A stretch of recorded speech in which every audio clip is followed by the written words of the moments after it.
Vamos a analizar entonces la figura esta y ver cómo las observaciones que se dieron antes son correctas. Esas son observaciones experimentales.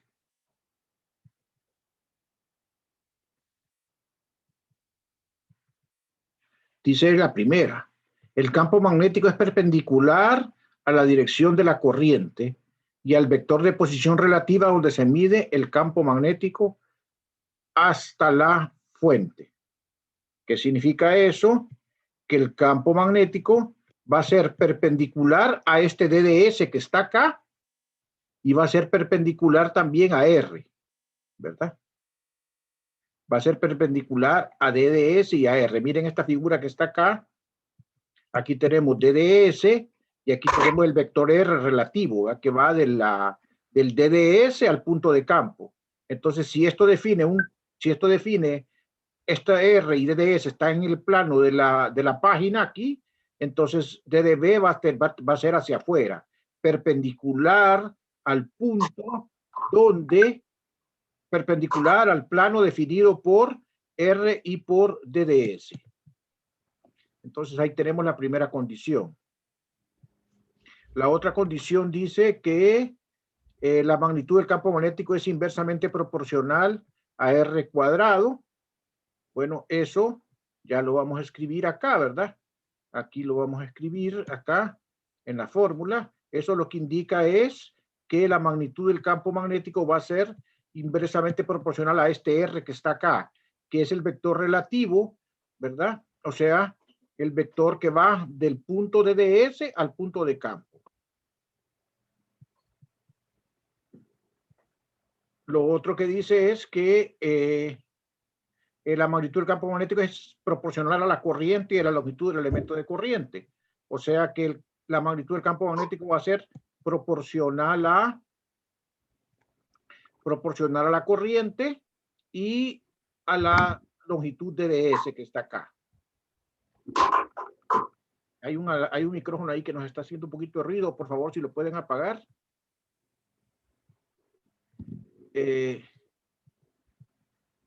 Finalmente, que el campo magnético es proporcional al seno del ángulo entre los vectores de posición relativa y el vector que indica la dirección de la corriente. O sea, que sería el ángulo que forman la posición relativa con el DDS. O sea, este ángulo teta que está aquí. Aquí va la posición relativa y aquí está el ángulo teta, ¿verdad? Aquí está la posición relativa y aquí está el ángulo teta. La posición relativa es esta, el vector de posición relativa, y el ángulo teta que forman ese vector con DDS. Miren que la expresión es más complicada que la expresión para la ley de Coulomb, porque este es un producto cruz, y los productos cruces son más complicados que un simple producto de una escalar por un vector.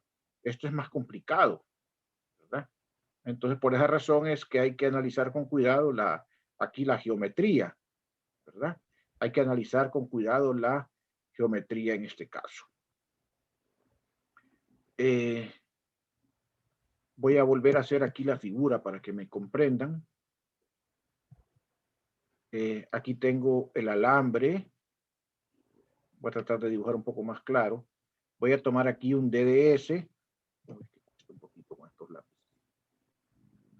Voy a tratar de escribir aquí un DDS, que sería un elemento de línea a lo largo del alambre, aquí tangencial, ¿verdad? Este es el DDS, este es el DDS.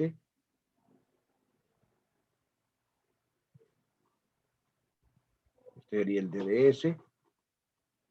Entonces, yo quiero calcular el campo en un punto, digamos, P, pongámoslo por acá. Aquí tengo el origen, el sistema de coordenadas. Entonces aquí tengo el vector que le llamo R, R grande que localiza el P. Le voy a llamar R grande. Aquí tengo el vector R',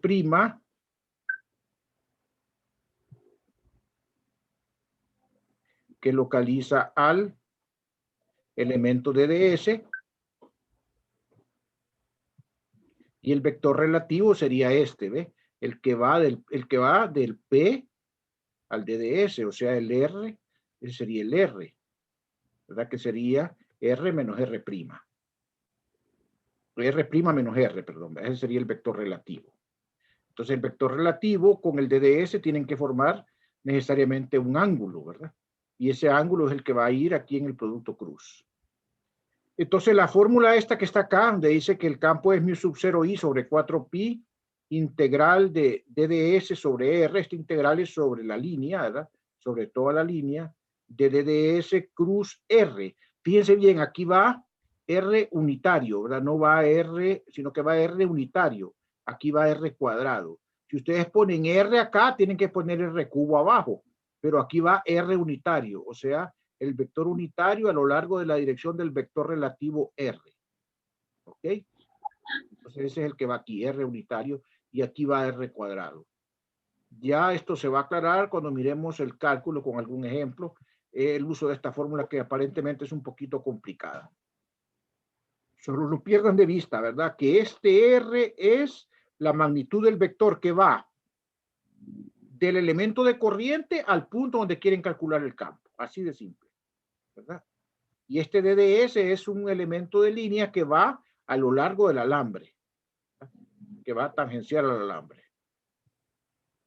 Entonces eso sería lo que sale, lo que ustedes pueden acá apreciar. Bien, entonces vamos nosotros ahora a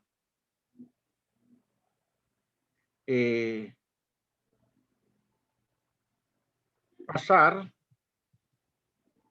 a ver un ejemplo, ¿verdad? Vamos a pasar a ver un ejemplo.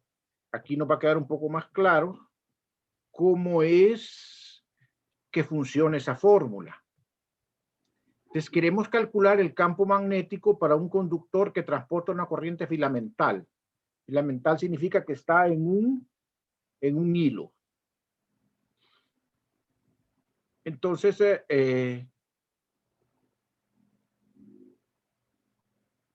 el alambre no necesariamente es infinito. El alambre puede tener dimensiones finitas. Fíjense bien, ¿verdad? Ya vamos a extrapolar la situación para un alambre infinito. Entonces tenemos el alambre colocado a lo largo del eje X. Colocado a lo largo del eje X. Y entonces, ¿a dónde va el DDS? Pues el DDS va aquí donde lo marco. Agarro un elemento diferencial del alambre DDS en el sentido de I siempre, ¿verdad? Y entonces trazo el vector relativo R acá al punto donde quiero calcular el alambre. Yo quiero calcular el alambre en un punto P que está perpendicular al alambre. Entonces, nosotros vamos a suponer que ese punto está a una distancia A del alambre y vamos a colocar el eje Y ahí por conveniencia. La magnitud del DDS va a ser DDX, porque colocamos el eje X a lo largo del alambre. Entonces, ese elemento DDS que escogí aquí está a una distancia X del origen que escogimos acá. Entonces, bien, acuérdense que en la fórmula tengo que escribir el R cuadrado, o sea, esta distancia que está acá. El R cuadrado. El R cuadrado, entonces, ¿cuál va a ser en este caso? Pues por el teorema de Pitágoras, A cuadrado más X al cuadrado. Eso va a ser el R cuadrado. El ángulo que va a formar el vector relativo con el DDS es este ángulo que está aquí. Este ángulo que está aquí. Si este ángulo que está aquí es teta, entonces el ángulo que está aquí señalado en rojo es pi medios menos teta. Aquí lo apunté, ¿verdad? Ese ángulo es pi medios menos teta para que lo recuerden a la hora de sustituir los valores. Este ángulo es pi medios menos teta, ¿verdad? Pi medios menos teta. Entonces tenemos acá el ángulo pi medios menos teta. Vamos a sustituir acá en la expresión para el diferencial de B. La expresión para el diferencial de B es, o sea, esto acá sería el integral, ¿verdad? Sería el campo. Si nosotros queremos el diferencial de B, entonces el diferencial del campo viene dado sin la integral. Viene dado simplemente como mu sub 0 por I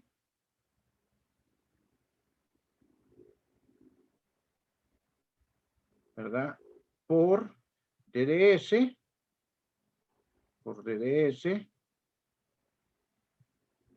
cruz R dentro de R cuadrado. Entonces, sin la integral, ¿verdad? Eso sería el DDS.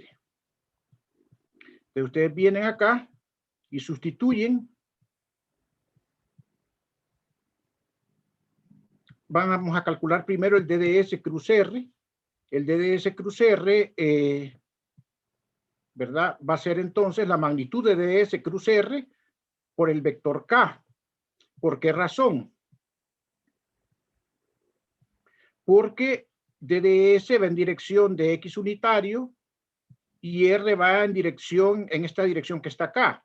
Entonces está en el plano XY, por lo tanto el producto cruz va a estar en la dirección K, o sea, en la dirección perpendicular que sería la dirección Z. Entonces va en dirección K el producto cruz de DDS cruz R, ¿verdad? Miren, R y DDS están aquí en el plano XY, entonces el vector DDS cruz R va en dirección K. Entonces, sustituimos acá, ¿verdad? Entonces, DDS, la magnitud de DDS cruz R va a ser entonces DDX por el seno de pi medios menos teta, ¿verdad? Por el seno de pi medios menos teta. ¿Por qué? Porque la magnitud de DDS, ¿cuál es? Es DDX. La magnitud de R es 1 y el ángulo que forman DDS con R es pi medios menos teta. Entonces aquí va el seno de pi medios menos teta.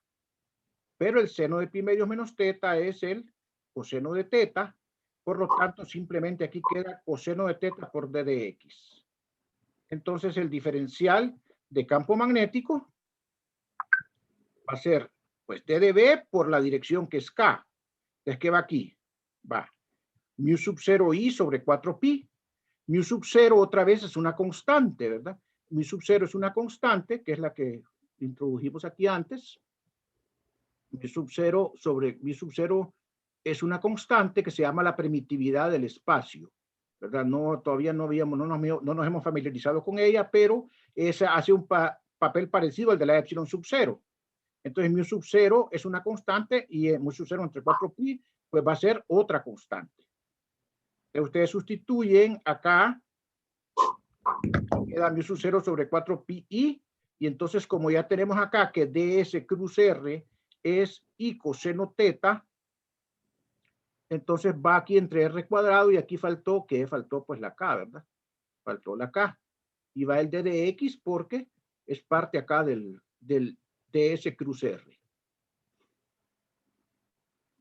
Ok, entonces ya vamos a terminar acá porque vamos a dejar esto terminado aquí, este ejemplo nada más. Entonces vamos a tener acá que, bueno, ¿qué es R? Vamos a la figura. ¿Qué es R? R lo pueden escribir en términos de A y X, ¿verdad? Con el teorema de Pitágoras, pero ustedes tienen que R aquí directamente, ¿verdad? La tangente de, si tenemos el ángulo teta y tenemos X, pues la tangente de teta, ¿qué sería?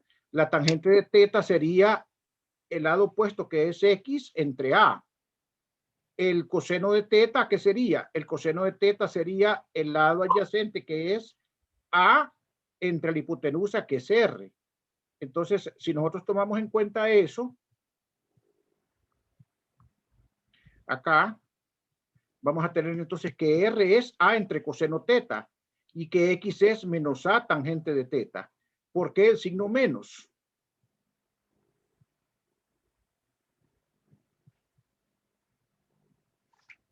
El signo menos va ¿verdad? Porque estamos midiendo acá el ángulo acá, ¿verdad? Negativo de este lado de acá. Por eso va el signo menos de que la tangente de t, aquí x es menos a tangente de teta. Estamos en la parte negativa de x, ¿verdad? Aquí.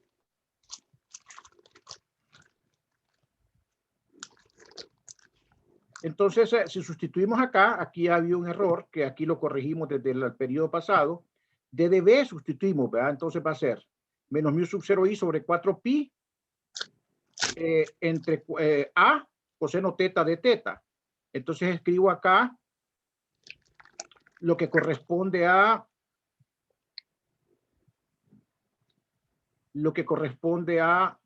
los demás términos que son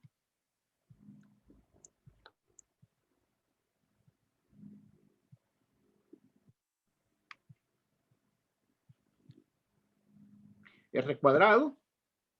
Tengo que sustituir aquí r cuadrado y tengo que sustituir d de x, ¿de acuerdo?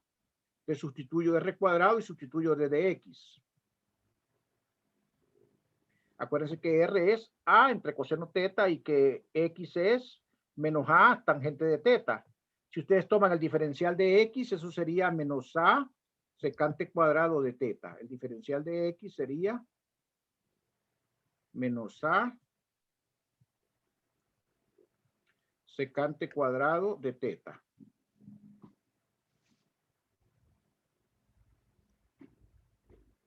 Menos a secante cuadrado de teta. Entonces, si sustituyo todo eso acá, vamos a tener entonces la expresión, ¿verdad? De que el d de b es coseno teta menos a secante cuadrado de teta por coseno cuadrado de teta entre a cuadrado. Esa es la expresión de 1 sobre r cuadrado. Y entonces ya tenemos la expresión acá sustituida, ¿verdad? O sea que d de b sería todo esto que está acá multiplicado por mu sub 0 sobre 4pi. Esto, o sea, todo esto que está acá. Si sustituimos acá, 1 sobre secante cuadrado sería, o sea, secante cuadrado sería 1 sobre coseno cuadrado. Eso solo se quedaría un coseno, miren. El a se cancela y solo quedaría un a. Y quedaría esta expresión que está aquí, mu sub 0 y a sobre coseno de teta. Vamos a dejarlo ahí por razones de tiempo. Ya son las 12 y tengo que ir a otra clase. Y entonces nosotros vamos a hacer la integración mañana. ¿Ok? Vamos a hacer la integración mañana. Repasen esto, ¿verdad? Porque ya voy a subir la presentación, creo que ya está en el portal, porque, ¿verdad? Como pueden ver, el cálculo es un poquito más complicado, ¿verdad? El cálculo porque implica ese producto cruz, ¿verdad? Entonces, mañana vamos a tratar de hacer la integral y continuar con esto. Bueno, entonces, si no tiene algo que comentar, quiero preguntarles, ¿ya les activaron los quizzes, los resultados de los quizzes? No, ingeniero, todavía no. Entonces le voy a volver a recordar a la ingeniera Karen. Yo hablé con ella ayer, pero creo que se le olvidó. Entonces yo le voy a volver a recordar hoy, ¿ok? Y ahí me avisan por el chat. ¿Ok? Está bien, ingeniero, gracias. Bueno, entonces que tengan una buena tarde y buen provecho en sus alimentos, ¿verdad? Igual para usted. Bueno, muchas gracias por su atención.